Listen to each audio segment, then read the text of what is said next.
Yun na B, dito na kami B sa may Kobo-Kobo. Ito yung mungguhan ni Papa, oh, ang dami na. Maha-harvest na kasi dark na yung ano niya, bunga. Guys, pupunta na kami doon sa may Kobo-Kobo. Nauna na sila Mama Mila kasi nga sumakay siya sa tricycle. So kami ni Lalabs at ni Undang, naglakad na lang kami. Tapos ito pa yung mga maisan ni Papa. Namumulaklak na yung mga mais ni Papa, oh. Oh, Lalabs, ikaw na ang nito, magko-cultivate. Cultivate talaga? Oo, siya na ang magsasaka dito. Dito na kami sa may Kobo-Kobo. May mga kambing pa. Kambing, bagong panganak. Mi.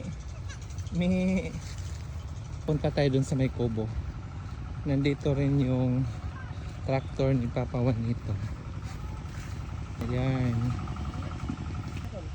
Katas ng mais. Ah? Katas ng mais. Ang tanay? Para ito. Yung mga makina ni Papa mo. Tapos ang daming bunga yung mangga. Ayan yung maisan ni Papa from here till there. Malapit na siyang mamunga. Yung isang party doon sa kabila namumulaklak na. Kaya kunting kimbot na lang B, maha-harvest na yarn. Uy, masarap dito mag-relax sa bandang hapon. Kaninang umaga lang to nanganak yung kambing na yarn. Oh, ang cute-cute ng mga anak niya. Kaso pag nakawala to, impas yung mga halaman. At dahil magsi 6 o'clock na ng hapon, kami ay uuwi na. Pero yung araw, tirik na tirik pa rin, oh.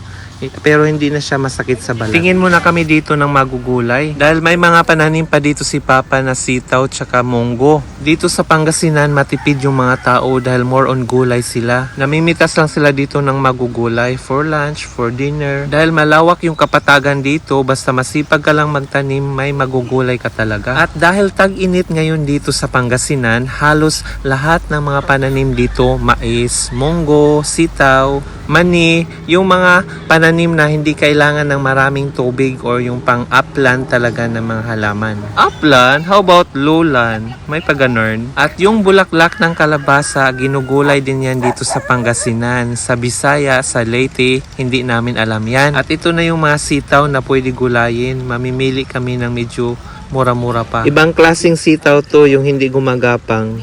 Sitaw to, sitaw. Sitaw, pero hindi siya gumagapang, no? Gabay ko, oray. Dito, ibang klase to, yung sitaw na hindi gumagapang. Aray gabay ko, ay. Native ang mo, native.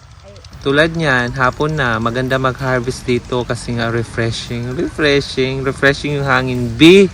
Tapos yung katabi nitong munggo, mas maraming munggo, magkuha na lang kami ng mag-harvest kasi hindi kaya ng power mag-harvest nito B kasi nga makati yung munggo. Tsaka it will take one day. Yes, one day siya bago siya matapos i-harvest kasi marami-raming munggo dito B. So yun lang ang ganap natin ngayon B for today's video. Iadobo.